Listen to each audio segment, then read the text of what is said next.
আমরা নির্বাচন নিয়ে কালী পুজো করছি না, আমরা আপনার সুরক্ষার জন্য মা কালীর কাছে প্রার্থনা করছি। মা, দিদি, বোন এবং কন্যা সুরক্ষিত থাকুক, বাংলার বেকার যুবক যুবতীরা কর্মসংস্থান পাক, টাকা ফিরে আসুক, বাংলা আবার নতুন করে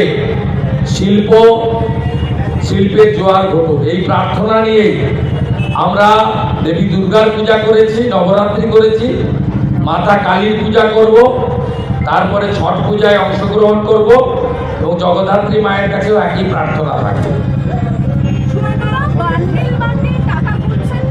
ওটা বালির টাকা, সবাই জানে। নেপাল ঘরোই যে টাকাগুলো গুনেছে ওটা বালির টাকা, এবং ওই এলাকায় জামালপুরের মেহমুদ, রায়নার মামা সব বালি, সব বালি। ইডি ঠিক জায়গায় হাত দিয়েছে, গতিটা আর একটু বাড়াক, এটা বাংলার মানুষ চাইছে। আপনাকে কখনো বলছে এনকাউন্টার করবো, কাকে বলছে ঘুরতে পাবো না, এটা কি বাঙালি সংস্কৃতি? হাতি চলে বাজার, কুত্তা ভুকে হাজার।